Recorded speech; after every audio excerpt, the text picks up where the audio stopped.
Before we begin the discussion, just invite the, well, let me first of all introduce the panel members, and then we'll invite them to say a little bit about what digital teachers means to them, and I'll invite them also to think of a comment about where they see opportunities, challenges, or evidence, just one of those three.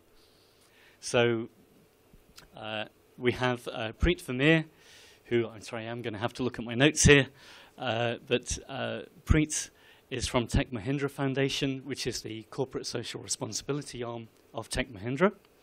Preet's got a varied background. I don't think there's a sector that she hasn't worked in, and she's currently in CSR. The focus is on education and employment, but they have a cross-cutting interest in disability. And CSR is particularly important now because I think it's a legal requirement for all major industries to donate 2% of their earnings, their profits, to CSR activities. So this is a major sort of source of revenue and activity in education now. And we'll turn to another side. We have Chris Cavey from the British Council. Chris is a classroom teacher, although for a long time now, for about 10 years, he's been focusing on materials development and has currently been doing a lot of work on the British Council MOOC that I think Edith mentioned a little earlier, and we'll hear a lot more about that later. I'll switch back around before I get dizzy. And Rashmi Menon from Central Square Foundation. Rashmi's been doing some really interesting research looking at the landscape of educational technology in India, and also at the kinds of uses that early adopters are putting educational technology to from another survey. So again, we'll hear more about that. And finally, but not least, we have Atanu. I'm going to get this not quite right. I will do my best. Atanu Bhattacharya, is that right? Oh, good. From Central University of Gujarat. And Atanu is a teacher, but his particular interest has been in teaching with technology and how that can support teaching and learning. And Atanu's done some really interesting work that I personally want to hear much more about in Mobigam, looking at how mobile technologies are used in the village environment. And I think that's a really important starting point for education. So, I think we'll probably just work from one side to the other, and I'll invite each of you to have about 5 minutes to say your first thoughts on digital teachers and either an opportunity, a challenge, or something about the evidence.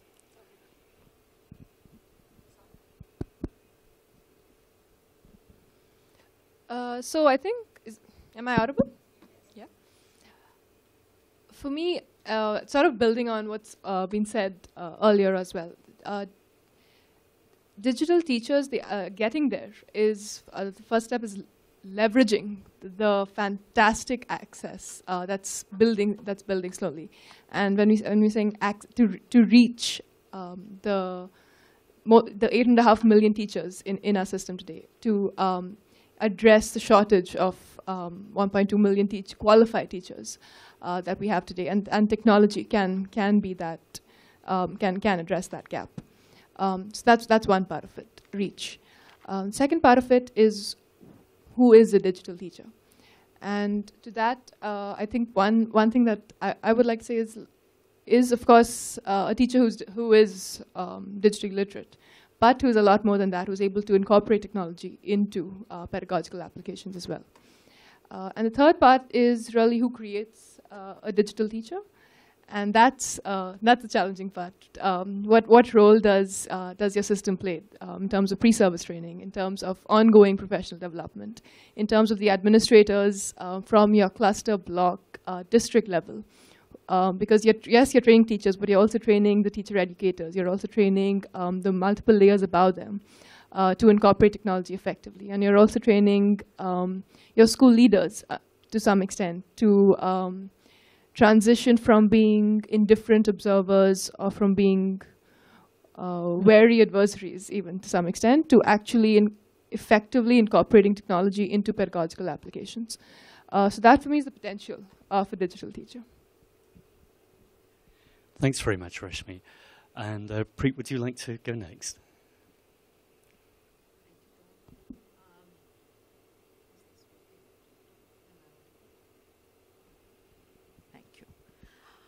So would really like to start by congratulating the British Council for this initiative to put together this research. A lot of it we know, but it always helps to see it, you know, coming from a sound evidence base. I think particularly appreciative also is the emphasis, one on the fact that they have underlined appropriate technology, and also the word prudent integration of this technology. The Tech Mahindra Foundation, as Tom explained, is working in two verticals, employability and education. And within education, we work in 2 or 3 areas. We work in all-around improvement of schools. We also work with a program called Shiksha Antar, which is making a difference to education, namely quality education. And I think the fact that everybody recognizes today is that if we have to make a difference, it is the teacher who is critical to this change we are trying to make. Here, there are schools and schools and schools, teachers and teachers. Motivational levels of teachers are very different. Where they are coming from is very different. Their education background is very different. Their teaching capabilities have a huge range. So you are also in a situation where you have a very wide spectrum, where you are talking of the kind of teacher training institutes that we have. In terms of the sheer number of teachers that we have to get to, there is really no way other than going the digital way now. So because the number of institutes for training teachers is limited, the requirements are enormous.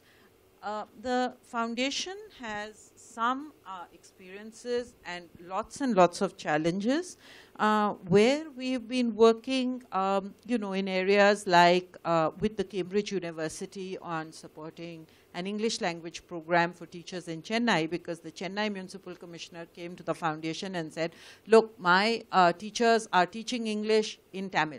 Can you do something about it? So we put together a program there. But now the teachers are demanding technology, because till now it was mostly book-based teaching that was happening over there.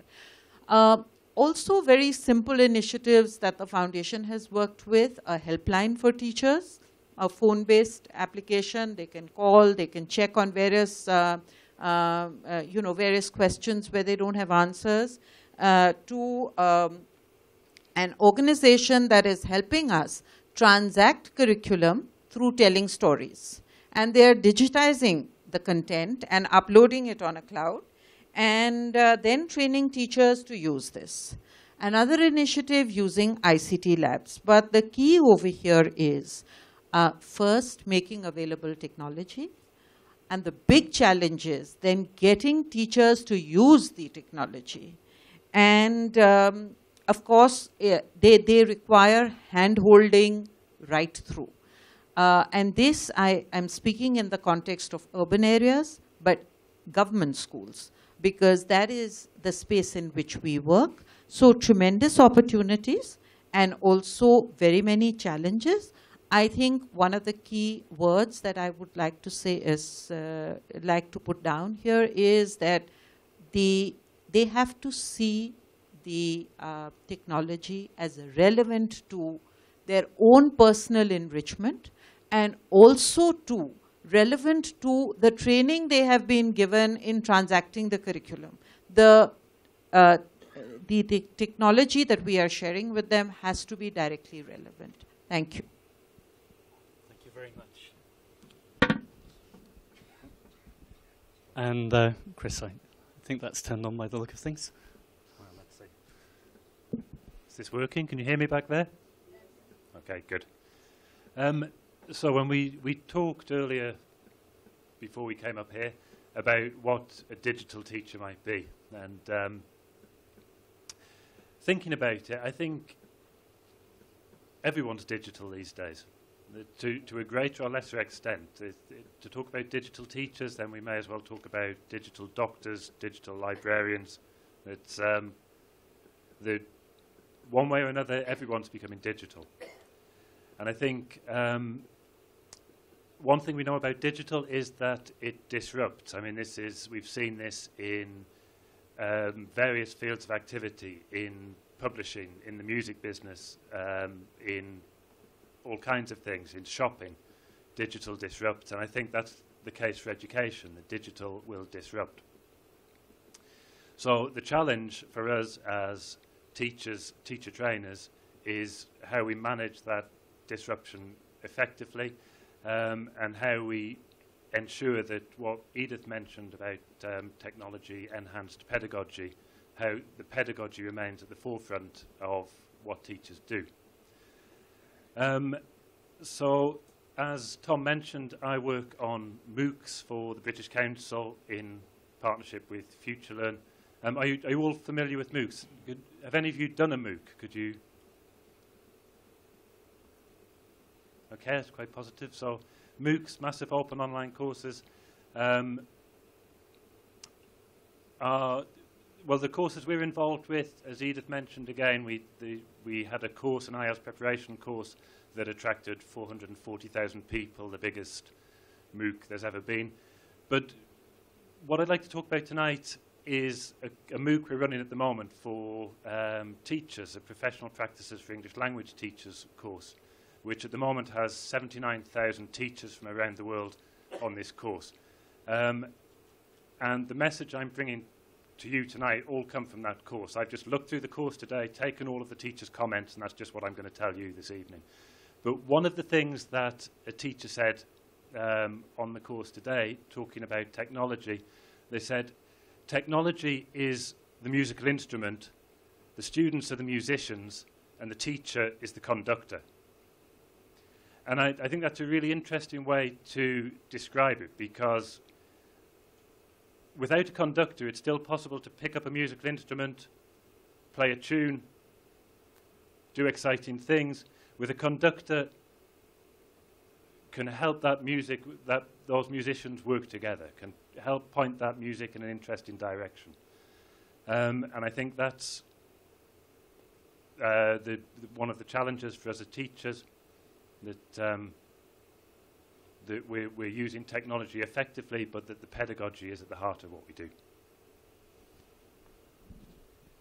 Thanks very much, Chris. And Atanu, over to you. Thanks, Tom.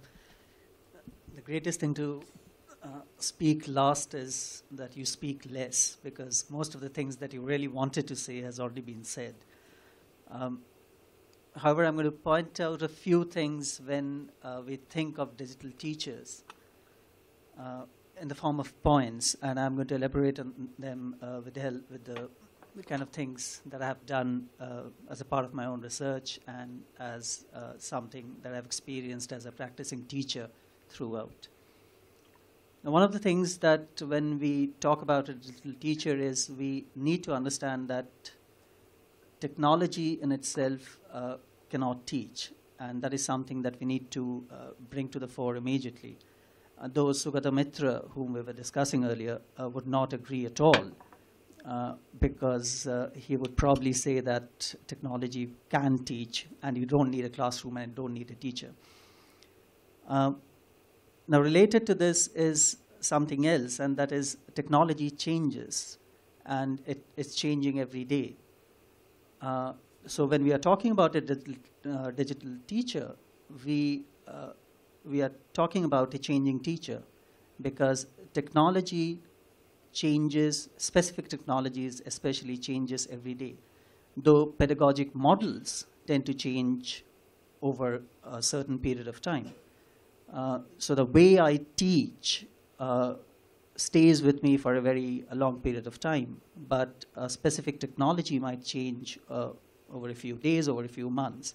Now, how do I adapt myself to that changing technology, or how do I adapt my pedagogic model to that changing technology is something that I need to think of if I think of myself as a digital teacher.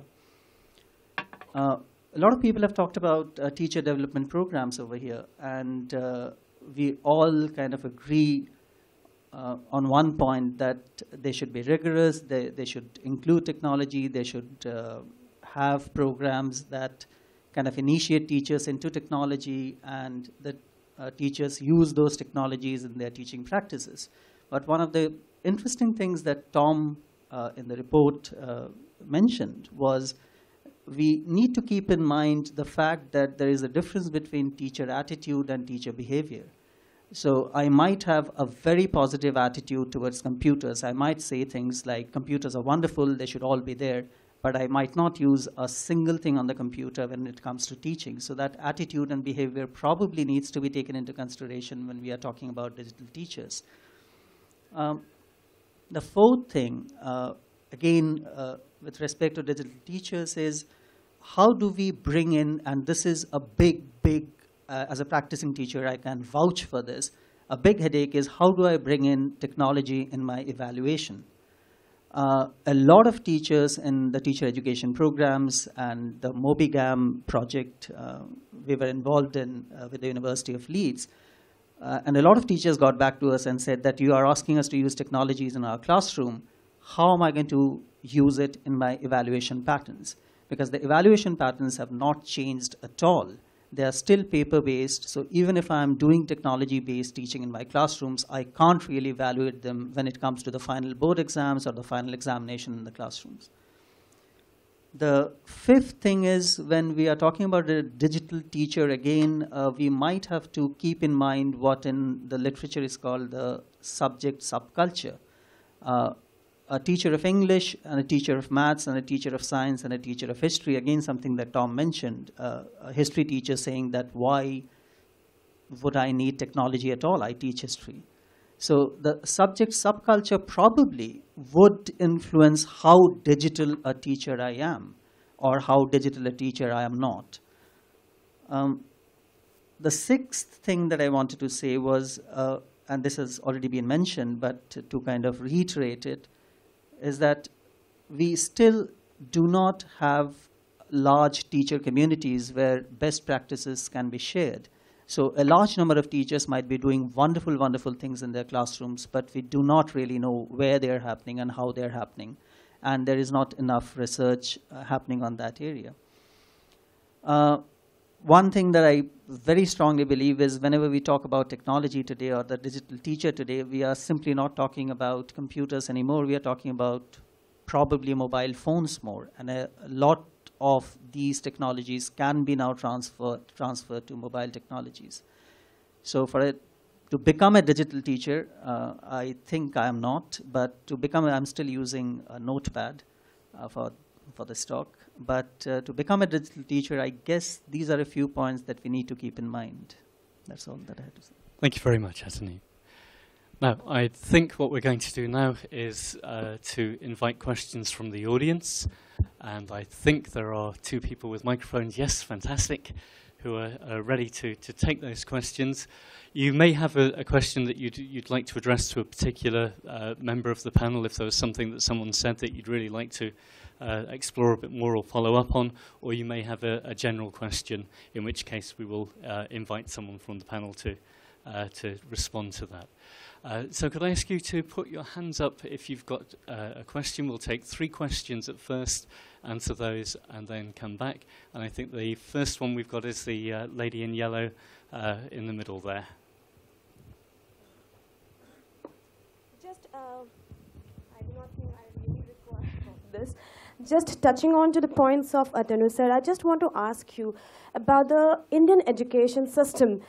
As you have really pointed out the right thing, evaluation system using technology. Now, when we teach the CBSE students of class 9th, 10th, and 11th, 12th, we all teachers run after accomplishing the syllabus, and we are more concerned about the exams. And we find less of the teachers using technology. And when we go to the science stream, 11th and 12th, they are less interested in the subject English, which is really very interesting. But when we move ahead or step on to take a class with the help of digital teaching, we find less interest in the students of science because they think they could give more time to the other subjects rather than the subject English. What do you have to say on this? Thank you very much. We'll give Atanu a moment to think about that while we take the other questions. I should have said as well, when you have a question, if you could just say who you are and if you're from an institution where you're from as well. Could we just ask the lady in yellow if she could just tell us a little bit about herself as well. I'm Moshmi. I'm from Sri Venkateshwar International School, Dwarka. Thank you. Do we have a second question? And the gentleman with the pink tie on the frontish row. Hello, my name is Joydeep. I'm from PricewaterhouseCoopers Private Limited. My question actually is a challenge. In India, the Pradhan Mantri Jan Dhan Yojana is also based on a technology, digital technology, and improving access to banking to the rural areas. And one of the major challenges which is being faced is around the internet connectivity. And now what we are talking right now about using the mobile technology to improve access to the different education modes. How will you be able to address those challenges looking into the scenario? Because in India, obviously the mobile penetration has increased, but connectivity is a huge challenge. So what do you think? It's also relevant to Bangladesh and most other South Asian countries. Thank you very much for that question. And do we have one more question? Yes, a gentleman in the blue shirt up at the back there. And again, if you could just say who you are and where you're from.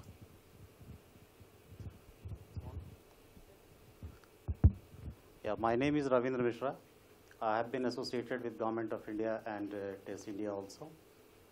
Presently, I'm on assignments with UNESCO. My point is that, first of all, I thank British Council for launching this event and bringing it on the forefront of the country. My point is that language plays a very important role across the country, and India is full of diversities and diverse languages. Where one of the panelists mentioned also that English is being taught in Tamil. I am a product of such a school where I have learned English in Hindi. So, language plays very important role whether one has to go through the English language or through becoming astronaut or being a space scientist or whatever it be. So, how to make this digital penetration towards this language? Because 80 crore people have mobiles, but everybody, though he knows his own language, mother tongue, but prefers to SMS in English language, and that may be in Romanized form. So how to curb those things? Thank you. Thank you very much. And I know there are some more questions. We're going to stop there for a moment and allow people to respond to those first three, and then we'll pick up the next. So, Atanu, the first question was for you, and I think it was about evaluation and assessment in India. I mean, exams has always been the most difficult part to negotiate in terms of teaching, I know. Now, one of the things, I'll just talk from my own experience. We did a blog project with my own students. I teach at postgraduate level, so my MA students, and we were very excited about it, and we started the blog project in 2005, and we asked the students to do different kinds of things on the blog. They posted on the blog, and at the end of the project, we went back and said, wonderful, good job. So what did you learn from it? So they said, we didn't learn anything, except for the fact that you asked us to do it. Okay. So the second time we went back, this was in 2006, with the next batch of students, we went back and we told them they were a smarter lot. So we told them to post on the blogs. They simply refused to post. So they said, we are not going to post anything because how is it going to help us in our exams? So we became a bit smarter in 2008. So what we did was we realized that it is not simply intrinsic motivation that works. There has to be an extrinsic carrot as well. So we provided that extrinsic motivation by saying, whatever you are doing, so we did it in two ways. We said, all the blog posts, one of the blog posts will have to be on the exam topic from the syllabus. So what you have is a ready-made answer bank on the net. Secondly, everything that you do will carry 10% of the internal marks that we give. And that worked wonderfully, I must tell you. And we wrote a paper out of it. I'm very, very proud of it. So that is probably one of the ways that evaluation can become a part of the digital in that sense. If I could just say very little comment on that. At the Open University, a lot of our work is digital and students' access to things. It's not quite true, but a lot of my colleagues would say if we don't assess it, they don't do it. So I think that echoes your experience. Rashmi, did you want to come in on that as well? I think another aspect of whether technology is actually being integrated into classroom practice and ultimately evaluation is, and this is a lot of it. This is drawing from our own work, surveying teachers, and I must point out these are early adopters of technology, because technology this adoption by teachers also has been organic and has been like any technology adoption has occurred in pockets. So we're specifically talking about early adopters. Has been when we survey teachers. Do you use technology when do you use technology? What are your challenges to using technology? Is one big response was, we don't have enough time. We have to complete the syllabus, and which was surprising to us, because the idea behind a lot of these education technology solutions is to ease a teacher's maybe not workload, but ease the pressure on a teacher, is to provide contextual resources, is to provide curriculum-aligned resources. And if you see technology as an add-on rather than as a supplement to your actual curriculum, that is the problem. So if you can integrate that part of technology into your actual curriculum, into your actual practice, and if resources are available contextualized in that aspect, you're evaluating ultimate performance based on that itself. So you're not seeing technology as an add-on, and that I think is a significant change that needs to be made from the solutions you're providing to teachers as well. Thank you. And I know you've both just spoken to the first question, but the second question about the rural internet connectivity, and I just wondered, from either of the studies that both of you have done, looking at those sort of issues, I wonder if there was anything to respond to that question with. So, Atanu or Rashmi, if either of you would like to say from the research that you've done. Yeah, internet connectivity is still a problem, and I just in passing kind of mentioned a project that we did last year with the University of Leeds. It was called the MobiGam project. And we went into rural areas to find out, we had a very simple research question: what do people do with their mobile phones? That was the only question that we had. And we went into areas where people did not have internet connectivity. Teachers who were there in absolutely out of the way. It's not even, I shouldn't even call them rural areas. Now, these teachers, when we talked to them about technology, the sample was not just teachers, but we talked to women who were working in that areas, groups that were involved in NGO work over there, farmers, etc. So it was a pretty varied sample in that sense. And we found out that one of the things that teachers often did, especially teachers who were traveling, they would go back home, which were probably near the cities or the towns or the urban areas, and they would get material from there and bring them back to the classroom. I mean, some of the teachers were doing that. Some of the teachers would simply use a tape recorder or a TV, which was available in the village for doing. Especially, we were looking at teachers who were really doing some sort of inspired work in the classrooms. So we were having a discussion on this just before this. So whom do we call a digital teacher, actually? So teachers who do not use the internet do use certain forms of technology, especially those teachers who can bring in a radio. Tom was just talking about in Bangladesh, teachers who did not have an internet connection were simply given a micro SD card. So there are ways of integrating technology. It might not be always based on a web-based technology. So the web access, even if there is no web access, technology can have a form in itself.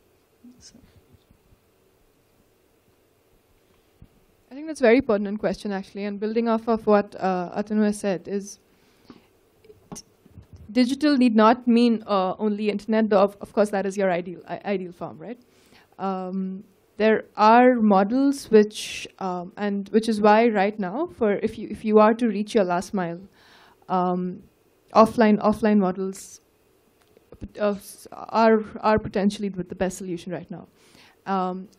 For instance, we're actually translating Khan Academy into Hindi, and the best way, I think we're realizing eventually, is even the schools which have in urban areas which have computers, which report having computers in school, when you go down to actual functionality and connectivity, the numbers drop significantly and dramatically. So offline models are this, need to be explored a lot more. For us, if we are to provide video solutions for math, this is math video solutions, SD cards. Those kind of there are mobile applications also which can work in offline mode. So I do feel like there's potential to explore those kind of models if you are like you're rightly pointing out, to reach your teachers, your students in remote areas. And just before we address the last question, which I'm hoping you might do, Preet, we were talking last week with the director of the Educational Technology Group in one of the national institutions, and there are lots of hybrid models that are coming up at the moment. So I think Tim from TESS India is also looking at these, where you can put resources on a local storage device on a Raspberry Pi computer or some other little box of tricks that can have a mobile or a Wi-Fi signal that people can tap into on their local thing. So you can sort of cache the resources that are required in a school or some other village sort of resource that people can access as they come and go. And you've got a kind of hybrid between fully offline and fully online. Sorry to drop you in it, Preet. Would you like to pick up that last question about languages and diversity and getting access to mother tongue?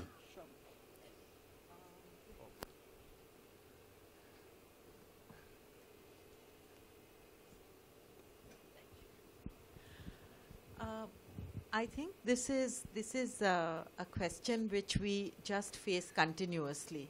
So there is among teachers also this great desire to really learn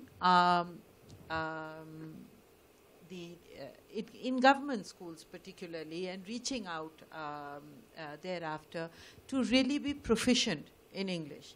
And at least in the examples which we have seen recently, there is a very great not only desire, but they have really sort of adopted the technology that was offered to them to improve their skills. So much so, I'm very fond of giving this example. In government schools, we have a very fixed sort of schedule and timetable, and the minute your timetable is over, everyone just leaves, and teachers are really not willing to stay back for teacher training sessions. But in this particular case that I spoke of in Chennai, they actually agreed to stay on after school hours to run through this entire course. And of course, I think one of the biggest challenges is also continuously finding the correct people to transact the curriculum, and that is where technology is really sort of coming in handy.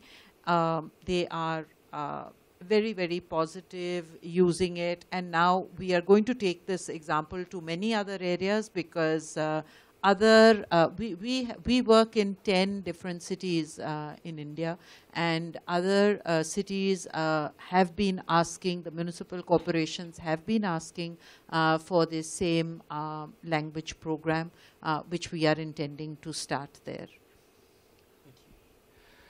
I think there were several more questions. We'll take 3 more, and I think there's the gentleman in the blue shirt just near the front there. The microphone's just coming. Again, if you could just say who you are. Yeah, very good evening. I am Amarendra Behra. I am from Central Institute of Educational Technology, a constituent of NCERT. Actually, I have my question related to, again, assessment and evaluation. No doubt in India, there is a lot of hue and cry by the teaching fraternity and maternity. And while talking about assessment and evaluation, no doubt we talk about continuous and comprehensive evaluation. And do we have any success stories, particularly on maintaining portfolios, especially using electronic portfolios and using digital rubrics, and helping teaching community to maintain the cumulative record card of children as part of evaluation? And the second one is also related to subject-specific tools. Are there any experience of any project related to specific subject tools used for teaching different subjects? Maybe GeoGebra as a tool for teaching geometry and algebra, maybe PhET simulation, maybe calcium, maybe mind map used. And the third one is there are say different technology pedagogy integration models. So are there any specific model experimented to plan for lessons before delivery and used it in any such projects across the globe, maybe in Africa, maybe in Bangladesh or in India? Thank you very much. Thank you very much. A full set of questions there. Let's take some, and the gentleman at the front. Thank you, sir. I am Professor M.K. Das from IGNOU, Indira Gandhi National Open University, from School of Education. I have almost 30 years of teaching in open and distance learning. Right from the beginning of this university, if I would say, all 5th generation, all 5 generations of technology we have experimented in our university. Of course, we are now at the 5th generation, right from radio, television, teleconferencing, and to online. Even with our teacher trainees, for our B.Ed program and other programs, we have used earlier technology like audio, video, and of course recently teleconferencing, video conferencing. And the one thing which I have observed throughout, we have not given that much attention to the pedagogic design. As a result, what happens? The ultimate goal of any kind of learning exercise, to optimize learning or to attainment of learning, is in the process is getting lost. I remember there are 100 dear students. I was I played a video program, and after 30 minutes of this presentation, I said that, what did you learn? They were at loss. And the question is that how that program has to be designed to optimize learning. Then the second question is, are we getting our learners ready to benefit from the technology? That is another question. Thank you very much. So my submission is that when we are talking of digital technology, digital teachers, a lot of emphasis must be given to pedagogical design.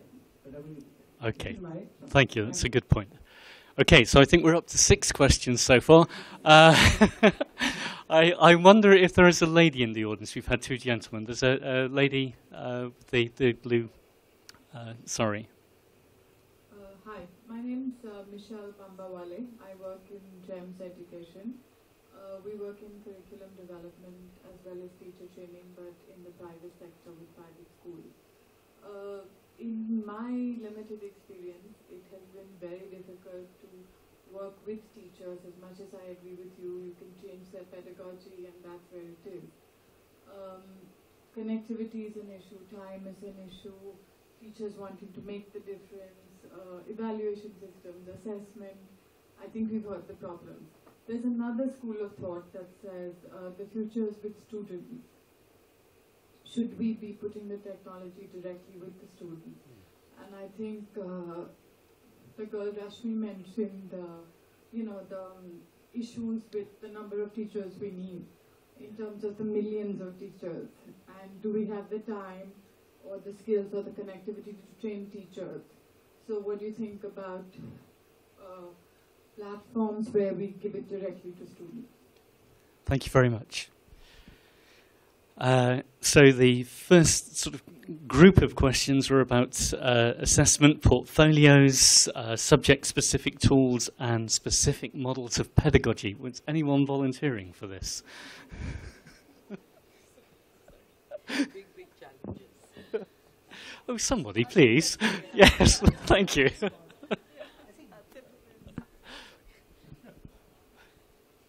In India, no. I mean, that's the only response I can give you, because I don't know of any research except three actually. One that was carried out by DECU, if you remember, about 5 years back, on the implementation of language labs in the states of Madhya Pradesh, Shillong, Assam, Meghalaya, and they found out that there have been failures, except in the state of Madhya Pradesh and Meghalaya, where the language labs were practically used for administrative purposes and not for teaching purposes at all. The second study that was conducted was, again, it was a Pratham study that was conducted 2 years back, where they tested computer-assisted instructions for teaching numeracy and literacy, and they found out that a certain kind of a pedagogic model, and the study is available online, works if helped with CAI. Except for these two studies, I'm not very sure whether there are other studies, large-scale studies that have been conducted. Thank you. If I could just make one comment on that. You asked about subject-specific tools. That was an area I was quite interested in when we did the review of the literature for DFID. For reasons that I don't really understand, there was one subject-specific tool that seemed to have a number of studies related to it, some from India and some from China. And that was computer-assisted learning for mathematics. And just to unpack computer-assisted learning, my understanding of that is it means essentially you have a piece of software on the computer that leads someone through a sequence of activities rather than a teacher. And the evidence was contradictory on that. So they found that where that was used instead of teaching, it either produced very similar results to the teaching or made things significantly worse. Where it was used as a supplement to teaching for particular groups of children, and these are two different studies. There was one in China that found for disadvantaged children who had been out of school because their parents were sort of homeless and moving around, it was a good way for them to catch up. It significantly improved their learning as a supplement to the the normal teaching that they had. And I think the other study was in India, where they found, again, for children from disadvantaged backgrounds or who had fallen behind, the additional computer-assisted learning in mathematics helped them catch up.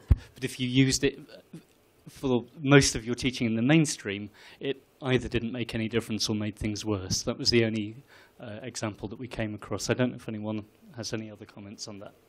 Yeah. Sorry, I know the Pratham study is, I think, and this is a broader discussion on the limited contextual evidence in India.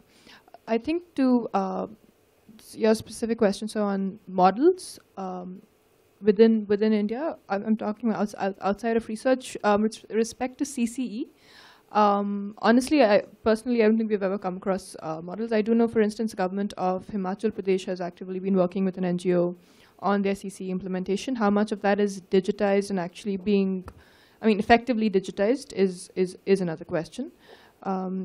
With respect to subject-specific tools. I think we are finding within India there is a lot of innovation going on from a lot of entrepreneurs, whether it's science models, whether it's English language, like somebody pointed out, other adequate language tools. There's, for instance, there's an organization, Leap Forward, in Maharashtra. There are organizations devoted specifically to math and science tech-based, both for teacher training as well as student learning. So I think there is some fascinating innovation going on within India as well, subject-wise. Yeah. Thank you.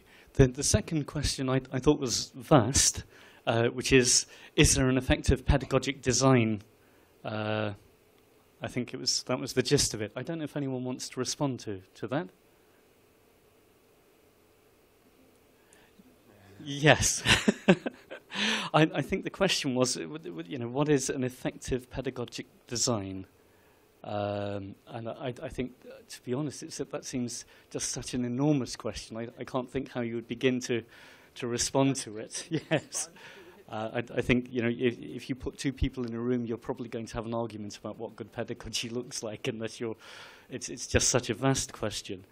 I think for me, though, what I would say around, if the audience is teachers, I think if we think what is a good pedagogic design for teacher education, then it seems to me when you look at lots of evaluations, I was looking at the one for Bihar earlier today, and the Joint Review Mission had said, well, there's all this training going on, but actually it's all conceptual. People talk about abstract stuff about child-centered learning, but then the teachers don't know how to put any of it in practice. What are you going to do that's practical, that will make a difference to what happens in the classroom? So for me, if we focus on teacher education rather than students, which is a separate set of issues, good pedagogic design for teacher education, I think, builds a bridge between theoretical and subject knowledge and practice. And for me, that's a two-way bridge. It's, you take what you learn and the theories that you understand and you apply them in classroom, but I think also you learn from doing stuff in classroom, which you take back and deepen your understanding and your theoretical and subject knowledge from as well. So I think that's, for me, that's central. And finally,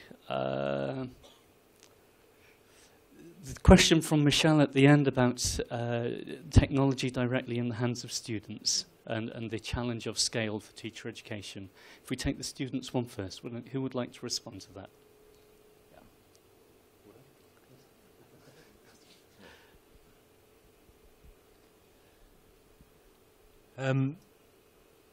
Well, where to start with that? I think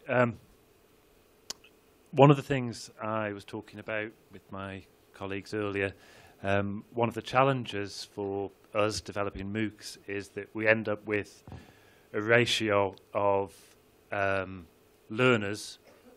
There might be people studying IELTS, or there might be teachers in the case of our latest course. The ratio between me as an educator and them as a learner, there's one of me for about every 15 to 20,000 of them. Okay. And at first, I just thought this is going to be impossible. There's no way that we can work with such a ratio. But then what we've seen happen from there is that communities form, and that the learners then help each other, and in a sense, the learners become the content in a MOOC. The content is, in some senses, minimal. We talk about 2 hours a week, 2 or 3 hours a week of input, but there's evidence to suggest that lots of people are spending a lot more time than that because they're working together, they're working with each other. And again, we're designing courses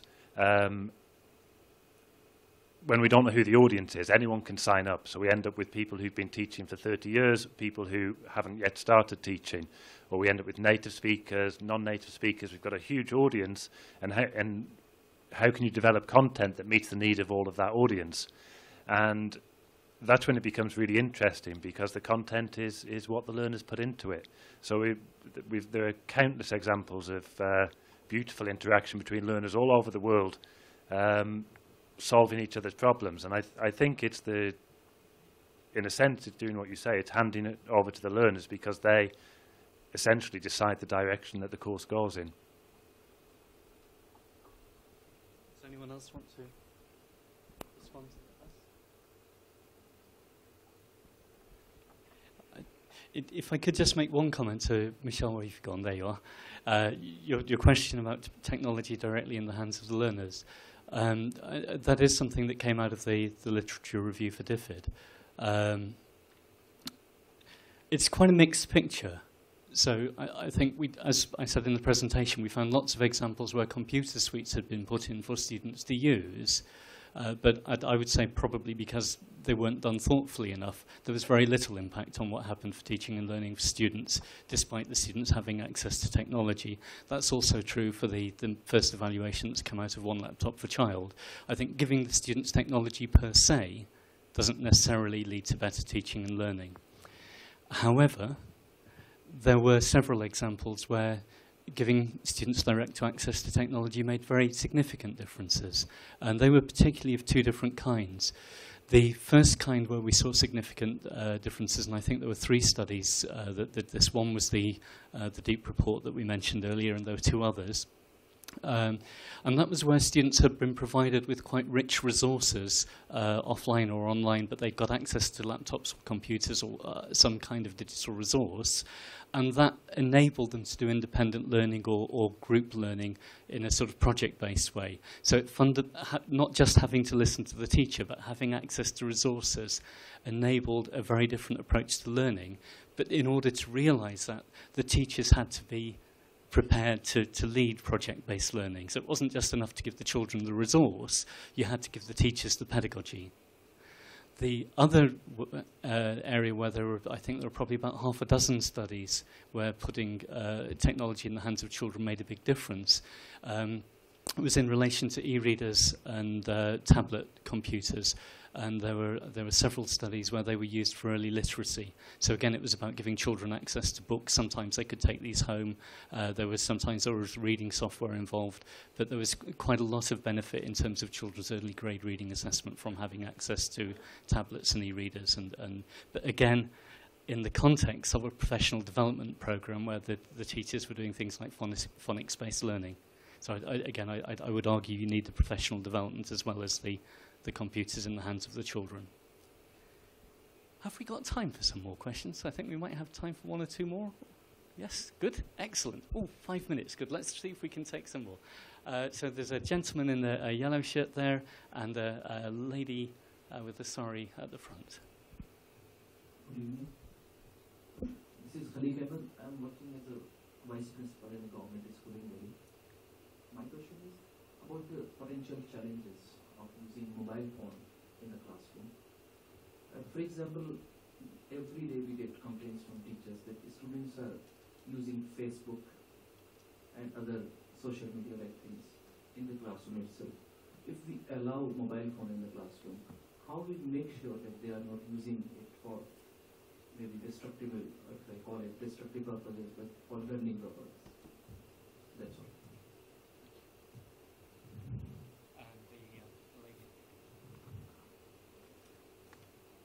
Good evening, I'm Malini Narayanan and I'm the principal of the Army Public School, Shankar Vihar. I must first compliment Mr. Bhattacharya for articulating the problems and highlighting it beautifully in a bulleted form. I think that's true digitization. I want to dwell on that point of pedagogy. Today we are getting a new fleet of teachers coming in who are tech savvy, but yet our entire school puts all the forces together to train them, and it's called the in-service training, of training the teachers who are already digitally savvy to integrate that pedagogy that we haven't taught them at the B.Ed colleges. So we are reinventing the cycle. Instead of addressing the issue at the point where it's risen, which means we have 2 heads of premier organizations, the IGNO and the CIE. If we haven't taught the teachers what they are or how to teach along with the digital version of everything and integrating it, why should the schools waste their precious time when the teachers have to be coming in ready for the students? Why are we wasting our time investing so much of time, effort, and money into training, retraining the teachers for our requirements. So can the problem be addressed at the root, where the training initially initiates them to be excellent teachers? That is where we are missing the boat. So I think digitization has to begin there and not at the end. Okay, I think I've got that. Thank you. Who would like to take the first question about the challenges of using mobiles inappropriately in the classroom?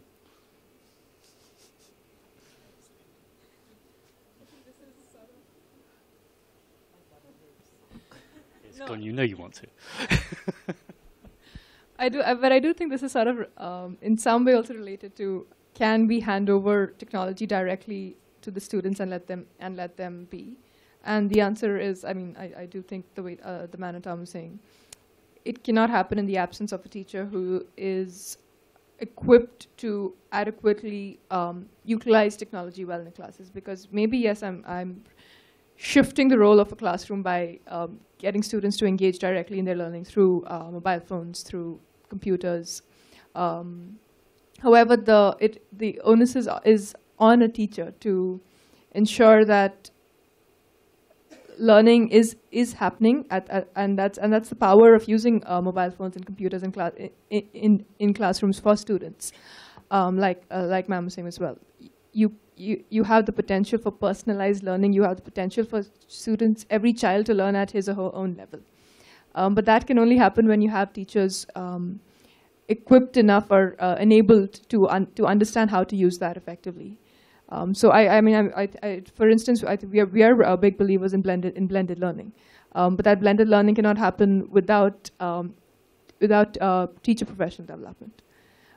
So hardware dump in the absence of professional development, like Tom was saying, is questionable, I think. Thank you. Yes, of course. Just adding on to that, I mean, I think it's an administrator's nightmare. I agree with you. And for every survey that we have done, the first thing that teachers do say is, I mean, I've seen a large number of computer labs with huge notices, no chatting in the computer labs. And it doesn't mean chatting in a social sense, but chatting in the social networking sense. And it can become a bit of a thing. So I think two things that need to be kept in mind when we are designing such curriculum where mobile phones are going to be used in the classroom. And the first thing is, and we come back to it again and again, the pedagogic design of it. I mean, why are the mobile phones going to be used in the classroom, for what purpose? And secondly, what is the learning outcome of it? What are the students going to do at the end of the class? And I'm sure that we all, as students, had our under-the-table moment, in the sense of we passed chits, now people use Facebook. So I guess that's going to remain. We can't do anything about it. Yeah. And just to add to that, as you say, it comes down to the teachers. If the teachers embrace technology, accept that the students are going to do this just the way we did with pieces of paper, however many years ago, then I think that's when you can get control of it as a teacher. So if you're happy to say, okay, you've all got your phones, put them on the table where I can see them, and I'll tell you when we're going to use them, because the alternative is that the phones are down here. So I think it's partly up to the teachers to embrace it and manage that. And just before I invite Preet to answer the final question, I can't resist a comment on this one either, sorry. But I think distractions happen. It might be more interesting looking at Facebook than out the window, or at the handsome young man or woman at 3 rows in front of you. But the children's engagement in distraction behaviour is inversely proportional to how interesting the task is that you've given them to do in the lesson. So if you're sat in front of you and 2/3 of the children are playing with their phones, well, you need to be thinking of something more interesting for them to be doing. Preet. Thank you so much. So again, on the issue that you raised, one couldn't agree more that basically we have to teach what we have to at the point of the initial training or the in-service training. But having said that, we also have to recognize that everything is changing every day. And in a very large number of our schools, the regular teachers receive their training, but they receive training once. And then they continue for years on end without any other training. Also, we have a situation where there are sort of a very large number of contractual teachers now, some completely untrained, some with very minimal training. So, you know, to say, I would say that if we have lost something at one round, we shouldn't kind of prevent ourselves from getting onto the boat at some point in time and equipping ourselves with what we need. We just have to go along with things, and we are in a situation where things are evolving, learning new things, and I feel that there are, for every teacher who is very sanguine about, you know, that I know it all and yes, I don't need, there is another one who wants to learn. So we shouldn't block that opportunity. Thank you very much, Preet. And Alison, you were holding your hand up, which looked like there was 5 minutes left about 5 minutes ago. I think we're probably out of time, are we? Yes. In that case, thank you very much, Preet, Rashmi, Atanu, and Chris, and the audience for some very interesting and challenging questions.